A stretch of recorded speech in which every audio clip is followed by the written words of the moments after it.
Hey guys, welcome back. Morphologist here again with a new video on space engineers. This time around, I wanted to show you one of the cool new devices that I've been developing during this past week.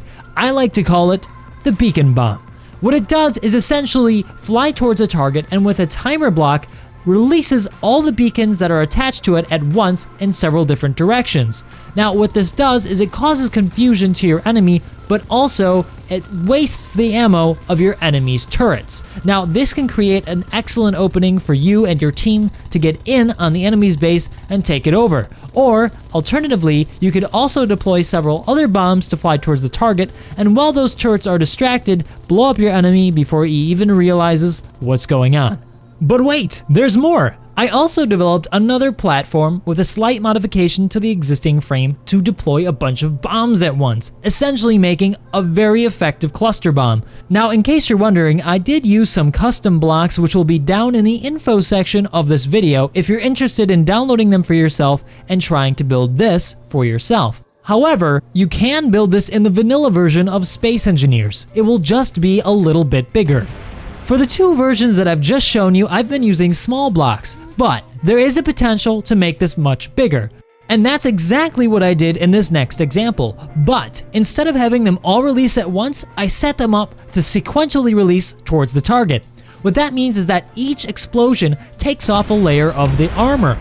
In this version, I also made sure to make them concentrated in one area. That way they don't spread out and spread their damage too far apart to make a hole in the target armor. And as you can see, it was pretty effective even with the armor buff that was released in this last 1.052 update. So now you must be wondering how to build one of these things. In the next part of this video, I'm going to give you a quick preview on how to construct it, and in a later video, I'll show you step by step how to make it. So let's first start with the actual beacon that's attached to the beacon bomb. It's a simple device composed of four major parts. The first is the artificial mass, which is required to propel it from the craft. The second is the sensor, which activates it once it releases from the craft. The third is obviously the beacon. It's required in order to broadcast to your enemy to make them think that there's multiple enemy targets. And the final thing you need is a reactor. Now, you don't have to use that. You can use a battery instead, but for my purposes, I used a reactor. But you might be wondering how I was propelling things from a craft with a gravity generator when they can't fit on a small ship. Well, there's a mod pack for that. If you check my info section, you can download it. It essentially allows you to put large ship blocks on small ships. That includes gravity generators, and without them, this wouldn't work. The second set of custom blocks that I had to use for this were the small Maglocks that are available again on the Steam Workshop, and you can download it in the info section. In case you're wondering why I added this remote control block to this ship and a camera on the front of it, it's because I wanted to make this thing retrievable. In, say, survival mode, this thing would be pretty expensive and you wouldn't want to just throw it at your enemy, so it's reusable. And that's precisely why I set it up with a conveyor system and a small container. That way, this thing will be feasible in a survival mode situation and not just in creative. With these latest designs that I've been focusing on, I wanted to emphasize making them usable in pretty much any situation. Moving on to the rear of the ship, you'll notice that I've been using some custom blocks again. These are the Azmuth custom blocks by Tumble TV. I highly suggest these things because they're really darn cool looking and they work in survival mode. But there's an actual reason why I use them. Not just because they look cool, but I wanted to separate the navigation thrusters from the main thrusters that propel it forward, and that's those old thrusters you see on the back, the stock ones. The rest of the ship is pretty basic, and you probably could build it on your own without too much trouble. The hard part is setting stuff up inside the console. That's where all the magic for this thing really does happen. So I'm going to give you a quick peek at what the timer blocks look like for this ship. Now this is only for the beacon one, and the other two are set up slightly differently to get the best effect possible. So going down to the timer block, the first one I've set up on the shortest time, which is 16 seconds, you'll see in the first slot I've got the gravity generator turned on, the release of the Maglocks, and finally turning off the rear thrusters so it comes to a stop. So at this point, all the beacons are released and the gravity generator has to be turned off at some point so that these things don't accelerate too fast. And that's what the final block is for. It's to deactivate it after a second so that they don't go too far and too fast and they concentrate around the target that I'm aiming for.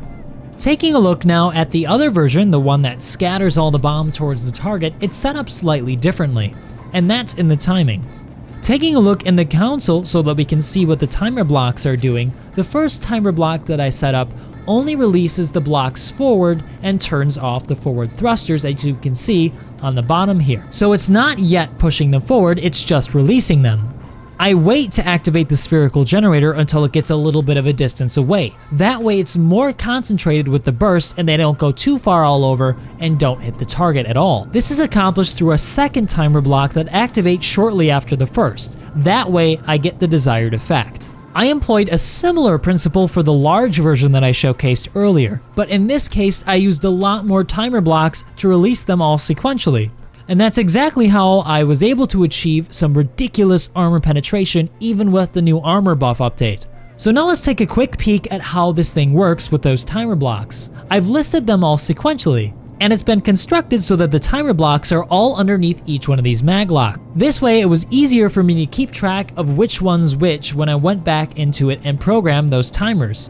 Now let's look at those timers quick just so you can get a rough idea. You can see all the blocks that I made here, and just clicking on the first, you can see that's the one that releases the first one, turns on the generator, and turns off the thrusters. The following ones in the sequence just release the maglocks, but the biggest difference here is that I'm using a directional gravity generator instead of a spherical one. That's how I'm able to achieve a very tight clustering at my target. Without it, they would spread out too far and I wouldn't be able to hit it accurately.